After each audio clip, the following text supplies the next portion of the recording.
ಬಿಜೆಪಿಯವರಿಗೆ ನಾವು ನಮ್ಮ ಕೆಲಸ ಮಾಡೋದನ್ನು ಸಹಿಸ್ಕೊಳಕ್ಕಾಗ್ತಾ ಇದೆ. ಹಿಂಗಾಗಿ ಅವ್ರದ್ದು ಯಾವ್ಯಾವುದೋ ದಿಕ್ಕಿಗೆ ಹೊಂಟ್ಬಿಡ್ತಾರೆ. ಅವ್ರ ಹತ್ರ ಒಗ್ಗಟ್ಟಿಲ್ಲ, ಅವ್ರ ಹತ್ರ ಸಿಸ್ಟಮ್ಗಳಿಲ್ಲ. ಬಿ ಜೆ ಪಿ ಅನ್ನೋದು 100 ಭಾಗಲಾಗೈತೆ. ಸುಮ್ಮನೆ ಏನೋ ಮಂದಿಗೆ ಹೇಳೋದು ಕೆಲಸ ಮಾಡ್ತಾರೆ. ಅವ್ರ ಬಗ್ಗೆ ಭಾಳ ಬಿ ಜೆ ಪಿ ಹೆಂಗಾಗಿರೋದ್ರ ಪರಿಸ್ಥಿತಿ. ವಿಜಯೇಂದ್ರ ಕಂಡ್ರಾಗ ಅಶೋಕ್ಗಾಗಲ್ಲ, ಅಶೋಕ್ ಕಂಡ್ರೆ ಸುನೀಲ್ ಕುಮಾರ್ಗಾಗಲ್ಲ, ಸುನೀಲ್ ಕುಮಾರ್ ಕಂಡ್ರ ಶೇಖರದೇವಿಗಾಗಲ್ಲ. ಇವ್ರು ತಮ್ಮ ಮಾಡೋದು ಇವ್ರಿಗೆಲ್ಲರೂ ಕಂಡ್ರ ಕೆಲವಾದಿ ನಾರಾಯಣಸ್ವಾಮಿಗಾಗಲ್ಲ. ಎಲ್ಲವೂ ಅವ್ರವ್ರೊಳಗ 100 ಸಮಸ್ಯೆಗಳದಾವು. ಅವ್ನು ಏನು ಈ ದೇಶದ ಈ ರಾಜ್ಯದ ಬಗ್ಗೆ ಚಿಂತೆ ಇಲ್ಲ, ಜ್ವಲಂತ ಸಮಸ್ಯೆಗಳ ಬಗ್ಗೆ ಚರ್ಚೆ ಮಾಡಕ್ಕೆ ಹೋಗಿಲ್ಲ, ಆಸಕ್ತಿ ಇಲ್ಲ. ಇನ್ನೊಂದು ನಮ್ಮಲ್ಲಿ ಸಮಸ್ಯೆಗಳ ನಮ್ಮ ಸರ್ಕಾರದೊಳಗ ಯಾವುದೂ ತೊಂದರೆ ಇಲ್ಲ. ಸಹಜವಾಗಿ ಎಲ್ಲ ಯೋಜನೆಗಳನ್ನು ಮುಗಿಸುವಂತ ಕೆಲಸ ಮಾಡೋದ್ರಿಂದ ಅವ್ರಿಗೆ ದಿಕ್ಕು ತೋಚದಂಗಾಗಿ ಒಮ್ಮೆ ಬಾಯ್ಕಟ್ಟ ಮಾಡ್ತಾರ, ಒಮ್ಮೆ ಹೊರಗ ಕುಂದಿರ್ತಾರ, ಒಮ್ಮೆ ತಮ್ಮ ತಿಳಿದಾಗ ಅಡ್ಡಾಡ್ತಾರೆ. ನಿನ್ನೆ ಒಂದೇ ದಿವಸ ನಮ್ಮ ರಾಜ್ಯ ಜಿಲ್ಲೆ 54,544 ಜನ ಕೆಲಸಕ್ಕೆ ಬಂದಿದ್ದಾರೆ. ಅಂದರೆ ಕರ್ನಾಟಕ ರಾಜ್ಯದಲ್ಲೇ ಕೊಪ್ಪಳ ಜಿಲ್ಲೆ ಪ್ರಥಮ ಅನ್ನೋದು ಹೇಳಿದ್ರು. BBG ರಾಮ್ಜಿ ಕೆಲಸ ನಮ್ಮ CO ಮತ್ತು ನಮ್ಮ ಜಿಲ್ಲಾಡಳಿತ ಎಲ್ಲರೂ ಸೇರಿ ಭಾಳ ಚೆನ್ನಾಗಿ BBG ರಾಮ್ಜಿ, ಯಾಕಂದರೆ ನಮ್ಮಲ್ಲೇ ಒಂದಿಷ್ಟು ಸಮಸ್ಯೆಗಳಿದ್ದಾವೆ. ನೀರು ಮಳೆ ಬಾಗಲಾರ್ದಕ್ಕೆ ನಮ್ಮಲ್ಲಿ ಭಾಳಷ್ಟು ಜನ ಗುಳೆ ಹೋಗುವಂಥ ಕೆಲಸವನ್ನು ಮಾಡ್ತಾಯಿದ್ರು. ಗುಳೆ ಹೋಗಬೇಡಿ, BBG ರಾಮ್ಜಿ ಕೆಲಸವನ್ನು ಪ್ರಾರಂಭ ಮಾಡ್ತೀವಿ ಅನ್ನೋದನ್ನು ಪ್ರಾರಂಭ ಮಾಡಿದ್ವಿ. ಅದಕ್ಕೆ ಸಾಧ್ಯ ಇದೆ ಜನರನ್ನ ಈ BBG ರಾಮ್ಜಿ ತೊಡಗಿಸುವಂಥ ಕೆಲಸವನ್ನು ಮಾಡ್ತೀವಿ. 6 ಕೋಟಿ ವರದಿಯನ್ನು ಸಲ್ಲಿಸಿದ್ವಿ, ಎಸ್ಟಿಮೇಟನ್ನು ಸಲ್ಲಿಸಿದ್ವಿ. ಈ ಸತಿನೇ ಮಾಡಬೇಕಂತ ಪ್ಲಾನ್ ಇದುವರೆ ಆಗಿಲ್ಲ. ನೆಕ್ಸ್ಟ್ ಮುಂದಿನ ದಿನದಲ್ಲಿ ಈ ಸತಿ ಬೆಳೆ ಆದಮೇಲೆ ಎಣ್ಣೆ ಬೆಳೆಗೆ ನೀರು ಬಂತು ಅಂದರೆ ನೀರು ಎಣ್ಣೆ ಬೆಳೆಗೂ ಕೊಟ್ಟು ಮುಂದಿನ ಅವಧಿಗಳು ಬೇಯಿಸಿಕೊಂಡು ಆ ಕಾಮಗಾರಿ ಕೈಗೆತ್ತಿಕೊಳ್ಳೋದು. ಸರ್, 4,100 ಕ್ಯೂಸೆಕ್ಸ್ ನೀರು ಬಿಡ್ತಾ ಇಲ್ಲ ಸರ್. ಕಾಲುವೆಗಳಿಗೆ 4,100 ಕ್ಯೂಸೆಕ್ಸ್ ನೀರು ಬಿಡ್ತಾ ಇಲ್ಲ ಸರ್. ಒಂದೇ ದಿವಸ 4,100 ಕೂಡ ಬರಂಗಿಲ್ಲ. ತಾವು ಆದೇಶ ಮಾಡಿ ಇವತ್ತು 6ನೇ ದಿನ, ಬಟ್ ಇವತ್ತೂ ಕೂಡ ಅದು 1,200ರಿಂದ 1,300 ಕ್ಯೂಸೆಕ್ಸ್ ಮೇಲೆ ಹೋಗೇ ಇಲ್ಲ ಸರ್. ಇವತ್ತು 2,000 ಆಗಿದೆ. 1,200ರಿಂದ 1,300 ಕ್ಯೂಸೆಕ್ಸ್ ಹೋಗೇ ಇಲ್ಲ ಸರ್. ಯಾಕೆ ಹೇಳತ್ತೀನಿ, ಒಂದೇ ಸತಿ ಬಿಡಕ್ಕೆ ಬರಂಗಿಲ್ಲ. ಬಿಟ್ಟರೆ ಕಾಲುವೆ ಧಕ್ಕೆಗಳಾಗ್ತಾವೆ. 500 ಇಲ್ಲ 200, ಫಸ್ಟ್ 200 ಬಿಡ್ತೀವಿ, ಆಮೇಲೆ 500 ಬಿಡ್ತೀವಿ. ಹಂಗೆ ಏರಿಕೆ ಮಾಡ್ಕೊಂಡು ಹೋಗ್ತೀವಿ. ಇನ್ನು 3-4 ದಿವಸದೊಳಗೆ 4,100 ಕ್ಯೂಸೆಕ್ಸ್ ಬಿಡ್ತೀವಿ. ಆಶಾಭಾವನೆ ಇರಬೇಕು ಮನುಷ್ಯ. ನಿನಗೆ ಹೆಂಗ ಜಿಲ್ಲಾ ವರದಿಗಾರ, ನೆಕ್ಸ್ಟ್ ರಾಜ್ಯ ವರದಿಗಾರ, ರಾಷ್ಟ್ರೀಯ ವರದಿಗಾರ ಆಗ್ಬೇಕಂತ ಆಸೆ ಇರ್ತೈತೆ. ಹಂಗ ನನಗೂ ದೊಡ್ಡ ಇಲಾಖೆಯನ್ನು ತಗೋಬೇಕಂತ ಆಸೆ ಇತ್ತು. ಈ ಸದ್ಯ ಏನ್ ಮಾಡಿದ್ರು ಮುಖ್ಯಮಂತ್ರಿಗಳು, ಇಲ್ಲ ನಿನಗೆ ಇದೇ ಇಲಾಖೆಯನ್ನು ಮುಂದುವರಿಸು ಅಂತ ಹೇಳಿದ್ದಾರೆ. ಆ ಇಲಾಖೆಯನ್ನ ಮುಖ್ಯಮಂತ್ರಿ BCM ತಮ್ಮ ಪ್ರಕಾರ ಸಣ್ಣ ಈ ಇಲಾಖೆನ ಮುಂದುವರಿಸು ಅಂತ ಹೇಳಿದ್ದಾರೆ. ನಾನು ಇದಕ್ಕಿಂತ ದೊಡ್ಡ ಇಲಾಖೆ, ಇದು ದೊಡ್ಡದು, ಇದಕ್ಕಿಂತ ದೊಡ್ಡ ಇಲಾಖೆ ಹೋಗ್ಬೇಕಂತ ಆಸೆ ಪಟ್ಟಿದ್ದೆ. ಅದಕ್ಕೆ ನನ್ನ ಆಸೆ ಸಮಾಜ ಕಲ್ಯಾಣ ಮಾಡಬೇಕು ಅಂತ ಆಸೆ ಇಟ್ಕೊಂಡಿದ್ದೆ. ಅದನ್ನು ಕೇಳಿದ್ದೆ, ಬೇಡ ಇದೇ ಇಲಾಖೆ ಮುಂದುವರಿಸಬೇಕು, ಅವ್ರು ಸೀನಿಯರ್ ಇದ್ದಾರೆ, ಮುನಿಯಪ್ಪನವರು ಅದು ಕೊಡ್ತೀವಿ ಅಂತ. ಅದಕ್ಕೆ ಸಂತೋಷದಿಂದ ಒಪ್ಪುವಂತ ಕೆಲಸವನ್ನು ಮಾಡ್ತಾರೆ. ಸರ್, ಈಗ ಭಾರತ್ ಜೋಡೋ ಯುವಕರ ಸಂಘವನ್ನು ಪ್ರತಿ ಗ್ರಾಮ ಪಂಚಾಯತಿಗೂ ಮಾಡ್ತಾ ಇದ್ದೀವಿ. ಈಗಾಗಲೇ ಜಿಲ್ಲಾಧಿಕಾರಿಗಳಿಗೆ ಸೂಚನೆ ಬಂದಿದೆ, ನನಗೂ ಸೂಚನೆ ಕೊಟ್ಟಿದ್ದಾರೆ.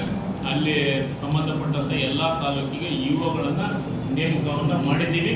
ಅವರ ಮುಖಾಂತರ ಸಭೆಯನ್ನು ಮಾಡಿ, ಅರ್ಬನ್ ಏರಿಯಾದೊಳಗೂ ಸಭೆಯನ್ನು ಮಾಡಿ ಅದನ್ನು ಮಾಹಿತಿಯನ್ನು ತೆಗೆದುಕೊಂಡು ಭಾರತ್ ಜೋಡೋ ಯುವಕ ಸಂಘವನ್ನು ಕಟ್ಟುವಂತ ಕೆಲಸವನ್ನು ಮಾಡಿ, ಅದಕ್ಕೆ 1 ವರ್ಷಕ್ಕೆ 10 ಲಕ್ಷ ದುಡ್ಡನ್ನು ಆಯ್ಕೆ ಸಂದರ್ಭದಲ್ಲಿ ಹೊರಗುಳಿದಿರ್ತಾರೆ. JS ಪಾಟೀಲ್ ಸಭಾಧ್ಯಕ್ಷನ ಆಯ್ಕೆ ಮಾಡಿದ ಸಂದರ್ಭದಲ್ಲಿ BJP ಅವರು ಹೊರಗುಳಿದಿರ್ತಾರೆ. BJಪಿಯವರಿಗೆ ನಾವು ನಮ್ಮ ಕೆಲಸ ಮಾಡೋದನ್ನು ಸಹಿಸ್ಕೊಳಕ್ಕಾಗ್ತಾ ಇದೆ. ಹಿಂಗಾಗಿ ಅವ್ರದ್ದು ಯಾವ್ಯಾವುದೋ ದಿಕ್ಕಿಗೆ ಹೊಂಟ್ಬಿಡ್ತಾರೆ. ಅವ್ರ ಹತ್ರ ಒಗ್ಗಟ್ಟಿಲ್ಲ, ಅವ್ರ ಹತ್ರ ಸಿಸ್ಟಮ್ಗಳಿಲ್ಲ. BJP ಅನ್ನೋದು 100 ಭಾಗಲಾಗೈತೆ. ಸುಮ್ಮನೆ ಏನೋ ಮಂದಿಗೆ ಹೇಳೋದು ಕೆಲಸ ಮಾಡ್ತಾರೆ. ಅವ್ರ ಬಗ್ಗೆ ಭಾಳ BJP ಹೆಂಗಾಗಿರೋದ್ರ ಪರಿಸ್ಥಿತಿ. ವಿಜಯೇಂದ್ರ ಕಂಡ್ರಾಗ ಅಶೋಕ್ಗಾಗಲ್ಲ, ಅಶೋಕ್ ಕಂಡ್ರೆ ಸುನೀಲ್ ಕುಮಾರ್ಗಾಗಲ್ಲ, ಸುನೀಲ್ ಕುಮಾರ್ ಕಂಡ್ರ ಶೇಖರದೇವಿಗಾಗಲ್ಲ. ಇವ್ರು ತಮ್ಮ ಮಾಡೋದು ಇವ್ರಿಗೆಲ್ಲರೂ ಕಂಡ್ರ ಕೆಲವಾದಿ ನಾರಾಯಣಸ್ವಾಮಿಗಾಗಲ್ಲ. ಎಲ್ಲವೂ ಅವ್ರವ್ರೊಳಗ 100 ಸಮಸ್ಯೆಗಳದಾವು. ಅವ್ನು ಏನು ಈ ದೇಶದ ಈ ರಾಜ್ಯದ ಬಗ್ಗೆ ಚಿಂತೆ ಇಲ್ಲ, ಜ್ವಲಂತ ಸಮಸ್ಯೆಗಳ ಬಗ್ಗೆ ಚರ್ಚೆ ಮಾಡಕ್ಕೆ ಹೋಗಿಲ್ಲ, ಆಸಕ್ತಿ ಇಲ್ಲ. ಇನ್ನೊಂದು ನಮ್ಮಲ್ಲಿ ಸಮಸ್ಯೆಗಳ ನಮ್ಮ ಸರ್ಕಾರದೊಳಗ ಯಾವುದೂ ತೊಂದರೆ ಇಲ್ಲ. ಸಹಜವಾಗಿ ಎಲ್ಲ ಯೋಜನೆಗಳನ್ನು ಮುಗಿಸುವಂತ ಕೆಲಸ ಮಾಡೋದ್ರಿಂದ ಅವ್ರಿಗೆ ದಿಕ್ಕು ತೋಚದಂಗಾಗಿ ಒಮ್ಮೊಮ್ಮೆ ಬಾಯ್ಕಟ್ಟ ಮಾಡ್ತಾರ, ಒಮ್ಮೊಮ್ಮೆ ಹೊರಗ ಕುಂದಿರ್ತಾರ, ಒಮ್ಮೊಮ್ಮೆ ತಮ್ಮ ತಿಳಿದಾಗ ಅಡ್ಡಾಡ್ತಾರೆ ಎಲ್ಲರಿಗೂ. ಅದ್ರಾಗ ಇವರು ನೀವು ಅವ್ರನ್ನ ಬಹಳ ಬಿಂಬನೆ ಮಾಡೋಂತ ಅವಶ್ಯಕತೆ ಇಲ್ಲ. ಅದ್ರಾಗ ಇವ್ರು ಒಬ್ರು ಅಷ್ಟೇ. ಸರ್ ಬಿ ಆರ್ ಸಂತೋಷ್ ಅವರು ನಿನ್ನೆ ಮಾತಾಡಿದಾರ, RSS ನೋಂದಣಿ ಆಗಲ್ಲ, ನೋಂದಣಿ ಆಗಲ್ಲ ಅಂತ ಹೇಳ್ತಾರೆ. ಯಾರು ನೋಂದಣಿ ಆಗ್ಲಿಲ್ಲ ಅಂದ್ರ ಮುಂದೆ ನಾವು ಬಿಡಂಗಿಲ್ಲ, ನೋಂದಣಿ ಮಾಡ್ಲೇಬೇಕು. ಯಾಕೆ ಬೆಂಗಳೂರೊಳಗ BBMP ಒಳಗ ಒಂದು ನಾಯಿ ಸಾಕಿದ್ರ ಅದಕ್ಕೆ ನೋಂದಣಿ ತಗೋಬೇಕು, ಅದಕ್ಕೊಂದು ಟ್ಯಾಗ್ ಕಟ್ಟಬೇಕು. ಒಂದು ಪಾನ್ ಶಾಪ್ ಮಾಡ್ಬೇಕಾತಂದ್ರ ಅದನ್ನ ನೋಂದಣಿ ತಗೋಬೇಕು. ಒಂದು ಸಣ್ಣ ಅಂಗಡಿ ಪ್ರಾರಂಭ ಮಾಡ್ಬೇಕಾದ್ರೆ ನೋಂದಣಿ ತಗೋಬೇಕು. ಇದನ್ನ ಯಾಕೆ ತಗೊಳಲ್ಲ? ಈ ದೇಶದ ಪ್ರಜೆಗಳಲ್ಲ ನಾವು, ಈ ದೇಶದ ಸಂವಿಧಾನಕ್ಕೆ ಒಳಪಡಲ್ಲ ನಾವು. ನೋಂದಣಿ ಮಾಡ್ಸಕ್ ಯಾಕೆ ಭಯ ಅಂತ ಅದಕ್ಕೆ ಅವ್ರಿಗೆ ಭಯ ಐತೆ. ಬೇರೆ ಬೇರೆ ದುಡ್ಡು ಒಂದು ಜಮಾ ಆಗತೈತೆ, ಅದಕ್ಕೆ ಲೆಕ್ಕ ಕೊಡುವಂತ ಪರಿಸ್ಥಿತಿ ಬರ್ತೈತೆ. ಅದಕ್ಕೆ ಚಿಂತೆ ನಾವು ನೋಂದಣಿ ಆಗಲ್ಲ, ಮುಂದೆ ನೋಡೋಣ ಅದ್ರ ಬಗ್ಗೆ ಜಮಾ ವಹಿಸ್ತೀವಿ, ಬಿಡಂಗಿಲ್ಲ. ನೋಂದಣಿ ಮಾಡೋವರೆಗೂ ಬಿಡಂಗಿಲ್ಲ. ಡಿಗ್ರಿ ಕಾಲೇಜು ಸ್ಥಳಾಂತರ ಮಾಡಿದ್ವಿ.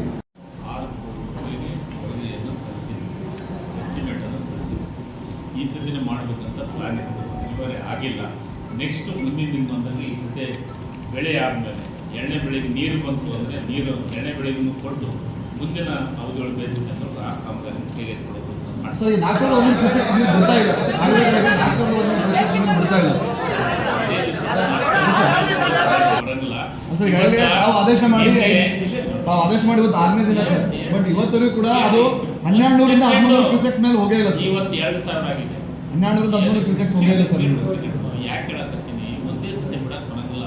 ಬಿಟ್ಟರೆ ಕಾಲಿಗೆ ಧಕ್ಕೆಗಳು ಹಾಕೋ 500 ಇಲ್ಲ 200, ಫಸ್ಟ್ 200 ಬಿಡ್ತೀವಿ, ಆಮೇಲೆ 500 ಬಿಡ್ತೀವಿ. ಹಂಗೆ ಏರಿಕೆ ಮಾಡ್ಕೊಂಡು ಹೋಗ್ತೀವಿ. ಇನ್ನೂ 3-4 ದಿವಸದೊಳಗೆ 4,001 ಕ್ಯೂಸೆಕ್ಸ್ ಬಿಡ್ತೀವಿ. ಸರ್, ಈಗ ಭಾರತ್ ಜೋಡೋ ಯುವಕರ ಸಂಘವನ್ನ ಪ್ರತಿ ಗ್ರಾಮ ಪಂಚಾಯತಿಗೂ ಮಾಡ್ತಾ ಇದ್ದೀವಿ. ಈಗಾಗಲೇ ಜಿಲ್ಲಾಧಿಕಾರಿಗಳು ಸೂಚನೆ ಬಂದಿದೆ, ನನಗೂ ಸೂಚನೆ ಕೊಟ್ಟಿದ್ದಾರೆ. ಅಲ್ಲಿ ಸಂಬಂಧಪಟ್ಟಂತ ಎಲ್ಲಾ ತಾಲೂಕಿಗೆ ಯುವಗಳನ್ನ ನೇಮಕವನ್ನ ಮಾಡಿದ್ದೀವಿ. ಅವರ ಮುಖಾಂತರ ಸಭೆಯನ್ನ ಮಾಡಿ, ಅರ್ಬನ್ ಏರಿಯಾದೊಳಗೂ ಸಭೆಯನ್ನ ಮಾಡಿ ಅದನ್ನು ಮಾಹಿತಿಯನ್ನು ತೆಗೆದುಕೊಂಡು ಭಾರತ್ ಜೋಡೋ ಯುವಕ ಸಂಘವನ್ನ ಕಟ್ಟುವಂತ ಕೆಲಸವನ್ನು ಮಾಡಿ ಅದಕ್ಕೆ 1 ವರ್ಷಕ್ಕೆ 10 ಲಕ್ಷ ದುಡ್ಡನ್ನು ಪಾಟೀಲ್ ಆಯ್ಕೆ ಸಂದರ್ಭದಲ್ಲಿ ಹೊರಗುಳಿದಾರೆ. GS ಪಾಟೀಲ್ ಸಭಾಧ್ಯಕ್ಷನ ಆಯ್ಕೆ ಮಾಡಿದ ಸಂದರ್ಭದಲ್ಲಿ ಬಿಜೆಪಿ ಅವರು ಹೊರಗುಳಿದ್ದಾರೆ. ನಿರಂತರ ಸುದ್ದಿ ಹಾಗೂ ಮಾಹಿತಿಗಾಗಿ ನಮ್ಮ ಚಾನೆಲ್ ಲೈಕ್ ಮಾಡಿ ಮತ್ತು ಸಬ್ಸ್ಕ್ರೈಬ್ ಮಾಡಿ.